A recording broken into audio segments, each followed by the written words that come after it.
তাদের ফিডিং বিল তারা পাচ্ছেন না, তাদের অন্যান্য যে খরচাপাতি করতে হয় সেন্টারটা চালাবার জন্য তার বিল তারা পাচ্ছেন না, না বেতন, না ফিডিং বিল, না অন্যান্য কোনো সুযোগ সুবিধা সেখানে তারা পাচ্ছেন।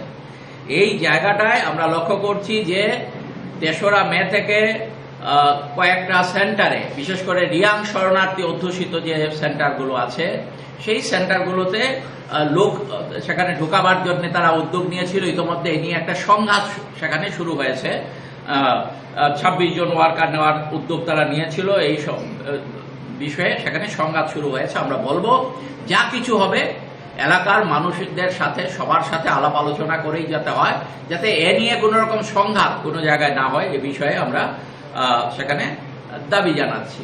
তার পাশাপাশি এই বিষয়গুলো তারা কার্যকর যদি করে ফেলে আগামীকাল থেকে এবং ১ জুন থেকে যদি সেন্টারগুলোতে যেতে না দেয়, আমরা তার জন্য ডেপুটেশন যেতে চেয়েছিলাম ডাইরেক্টরের কাছে। তারা কার্যকর করে ফেলছে ৩০ মে থেকে, আমাদের ডেট দিয়েছে ৮-৯ জুন। আমরা বলছি না, সেই ডেট আমরা মানি না। আমরা প্রথম মনে করেছিলাম প্রতিনিধিত্বমূলক ডেপুটেশন, আমরা গণ ডেপুটেশনে যাব। জুন মাসের প্রথম সপ্তাহের মধ্যেই যে কোনো একটা দিনে আমরা গণ ডেপুটেশনে আমরা যাব সোশ্যাল ওয়েলফেয়ার ডিপার্টমেন্টের কাছে, যাতে এই বিষয়গুলো কার্যকর করার ক্ষেত্রে অঙ্গনওয়াড়ি ওয়ার্কার এবং হেল্পারদের পাশে তারা মানবিক দৃষ্টিভঙ্গিতে দেখার যে বিষয়টা, এই মানবিকতা বলতে এই সরকারের কিছু নেই, একেবারে সম্পূর্ণ অমানবিক। যারা কম রোজগারের মানুষ, যারা সরকারি কর্মচারী না, তাদের কথাটাও এই সরকার ভাবলো না। এর চাইতে অমানবিক সরকার আর কিছু হতে পারে বলে আমরা মনে করি না। বন্ধুদের আমরা শুভেচ্ছা জানাচ্ছি সবাইকে এখানে আসার জন্য। আমরা CI2 ত্রিপুরা রাজ্য কমিটির পক্ষ থেকে আজকে ত্রিপুরা সরকার আমাদের রাজ্যের দরিদ্রতম যে শিশুরা আছে তাদের জন্য যে অঙ্গনওয়াড়ি সেন্টারগুলো ত্রিপুরাতে চালু আছে, যার সংখ্যা আপনারা জানেন সবাই ৯,৯১১টা এখন আছে, যেখানে ১৯,৮২২ জন অঙ্গনওয়াড়ি ওয়ার্কার এবং হেল্পার কাজ করেন। তাদের মধ্যে প্রায় ৪,০০০-এর কাছাকাছি অঙ্গনওয়াড়ি কর্মী এবং হেল্পারদের তারা কাজ থেকে চলে যাবার জন্য বলেছেন। আগামীকাল থেকে এই নির্দেশটা তারা কার্যকর করতে চলেছেন। ৩০ মের মধ্যে চলে যেতে বলেছেন, যাতে 1 জুন থেকে আর কেউ কাজে না যান।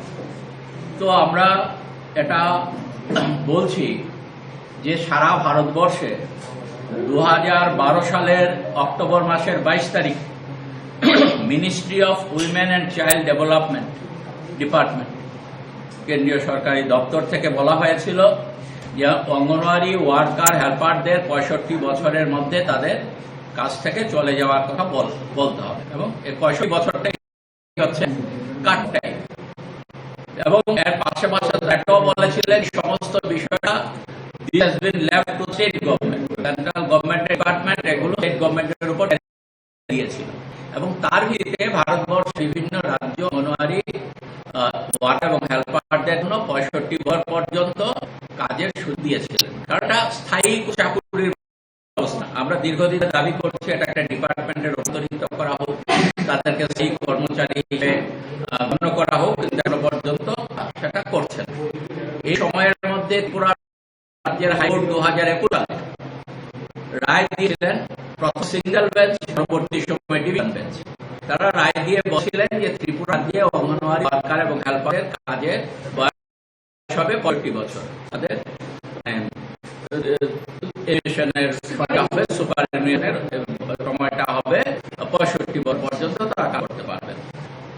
এই সময়ের মধ্যে এটার বিরুদ্ধে এত অমানবিক সরকার যে এটার বিরুদ্ধে ৬৫ বছর কাজ করলে কয়েক কোটি টাকা লাগতো, সরকারের না হয়, তাতে বাচ্চা উপকৃত হতো, আমাদের গরিব যা মায়া বোনেরা আছেন তা উপকৃত হতো।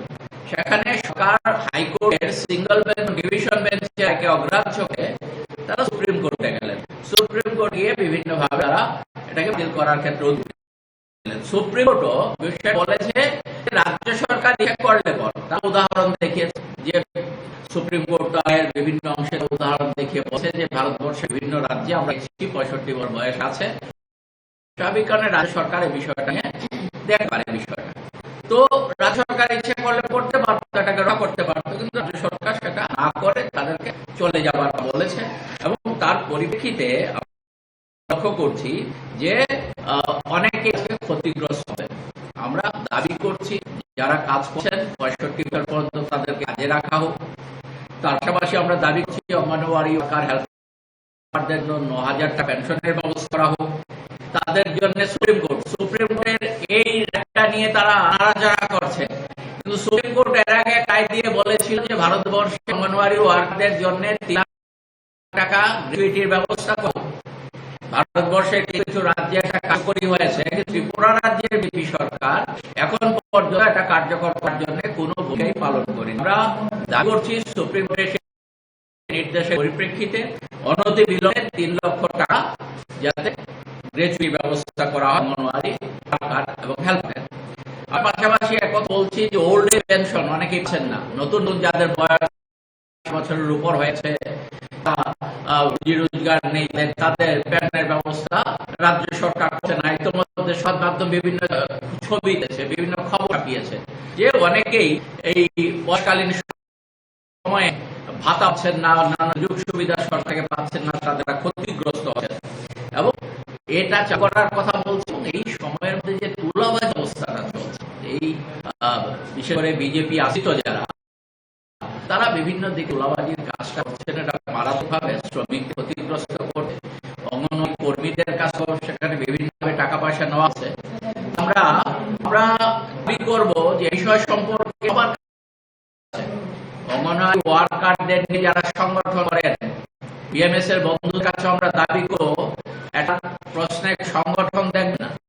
চলুন আমরা সবাই মিলে ত্রিপুরা সরকারের কাছে দাবি করি যে অঙ্গনওয়াড়ি ওয়ার্কারদের যাতে কোনোভাবেই কাজ থেকে তাদেরকে বাদ দেওয়া না হয় এবং তারা সবাই যাতে ওয়ার্কার এবং হেল্পার অন্ততপক্ষে 65 বছর পর্যন্ত কাজ করতে পারে তার ব্যবস্থা করা। আমরা বিএস এর বন্ধুদেরকেও আমরা এই আবেদন জানাবো এবং অন্যান্য সংগঠন যারা সংক্রান্ত বিষয়ে যারা অঙ্গনওয়াড়ি ওয়ার্কার হেল্পদের নিয়ে সংগঠন করে তাদের কাছে আবেদন জানাবো আপনারা আসুন কাজের মধ্যে। আমি গতকালকে আমরা প্রথম সপ্তাহে যে কোনো একটা দিন আমরা ঠিক করেছি, প্রথম সপ্তাহের মধ্যে। আজকে যদি আপনি বাড়িতে একজন মজুর নেন, দিন মজুর নেন, আপনি 650 টাকার কোনো মজুর। আইসিডিএস এর এখানে 156টা সেন্টারে সবচাইতে প্রত্যন্ত এলাকা আমাদের দামছড়া, তার পার্শ্ববর্তী এলাকা, সেখানে 156টা সেন্টারে 312 জন অঙ্গনওয়াড়ি হেল্পার গত এপ্রিল মাস থেকে তারা মজুরি পাচ্ছেন না, তাদের ফিডিং বিল তারা পাচ্ছেন না, তাদের অন্যান্য যে খরচাপাতি করতে হয় সেন্টারটা চালাবার জন্য তার বিল তারা পাচ্ছেন না, না বেতন, না ফিডিং বিল, না অন্যান্য কোনো সুযোগ সুবিধা সেখানে তারা পাচ্ছেন। এই জায়গাটায় আমরা লক্ষ্য করছি যে 3রা মে থেকে কয়েকটা সেন্টারে, বিশেষ করে রিয়াং শরণার্থী অধ্যুষিত যে সেন্টারগুলো আছে সেই সেন্টারগুলোতে লোক সেখানে ঢোকাবার জন্য তারা উদ্যোগ নিয়েছিল। ইতিমধ্যে এই নিয়ে একটা সংঘাত সেখানে শুরু হয়েছে, 26 জন ওয়ার্কার নেওয়ার উদ্যোগ তারা নিয়েছিল, এই বিষয়ে সেখানে সংঘাত শুরু হয়েছে। আমরা বলবো যা কিছু হবে এলাকার মানুষদের সাথে সবার সাথে আলাপ আলোচনা করেই যাতে হয়, যাতে এ নিয়ে কোনো রকম সংঘাত কোনো জায়গায় না হয়, এ বিষয়ে আমরা সেখানে দাবি জানাচ্ছি। তার পাশাপাশি এই বিষয়গুলো তারা কার্যকর যদি করে ফেলে আগামীকাল থেকে এবং 1 জুন থেকে যদি সেন্টারগুলোতে যেতে না দেয়, আমরা তার জন্য ডেপুটেশন যেতে চেয়েছিলাম ডাইরেক্টরের কাছে। তারা কার্যকর করে ফেলছে 30 মে থেকে, আমাদের ডেট দিয়েছে 8-9 জুন। আমরা বলছি না, সেই ডেট আমরা মানি না। আমরা প্রথম মনে করেছিলাম প্রতিনিধিত্বমূলক ডেপুটেশন, আমরা গণ ডেপুটেশনে যাব। জুন মাসের প্রথম সপ্তাহের মধ্যেই যে কোনো একটা দিনে আমরা গণ ডেপুটেশনে আমরা যাব সোশ্যাল ওয়েলফেয়ার ডিপার্টমেন্টের কাছে, যাতে এই বিষয়গুলো কার্যকর করার ক্ষেত্রে অঙ্গনওয়াড়ি ওয়ার্কার এবং হেল্পারদের পাশে তারা মানবিক দৃষ্টিভঙ্গিতে দেখার যে বিষয়টা, এই মানবিকতা বলতে এই সরকারের কিছু নেই, একেবারে সম্পূর্ণ অমানবিক। যারা কম রোজগারের মানুষ, যারা সরকারি কর্মচারী না, তাদের কথাটাও এই সরকার ভাবলো না। এর চাইতে অমানবিক সরকার আর কিছু হতে পারে বলে আমরা মনে করি না। বন্ধুদের আমরা শুভেচ্ছা জানাচ্ছি সবাইকে এখানে আসার জন্য। আমরা CI2 ত্রিপুরা রাজ্য কমিটির পক্ষ থেকে আজকে ত্রিপুরা সরকার আমাদের রাজ্যের দরিদ্রতম যে শিশুরা আছে তাদের জন্য যে অঙ্গনওয়াড়ি সেন্টারগুলো ত্রিপুরাতে চালু আছে, যার সংখ্যা আপনারা জানেন সবাই 9,911টা এখন আছে, যেখানে 19,822 জন অঙ্গনওয়াড়ি ওয়ার্কার এবং হেল্পার কাজ করেন। তাদের মধ্যে প্রায় 4000-এর কাছাকাছি অঙ্গনওয়াড়ি কর্মী এবং হেল্পারদের তারা কাজ থেকে চলে যাওয়ার জন্য বলেছেন। আগামীকাল থেকে এই নির্দেশটা তারা কার্যকর করতে চলেছেন। 30 মে মধ্যে চলে যেতে বলেছেন, যাতে 1 জুন থেকে আর কেউ কাজে না যান। তো আমরা এটা বলছি যে সারা ভারতবর্ষে 2012 সালের অক্টোবর মাসের 22 তারিখ ministry of women and child development department, কেন্দ্রীয় সরকারি দপ্তর থেকে বলা হয়েছিল যে অঙ্গনওয়াড়ি ওয়ার্কার হেল্পারদের 65 বছর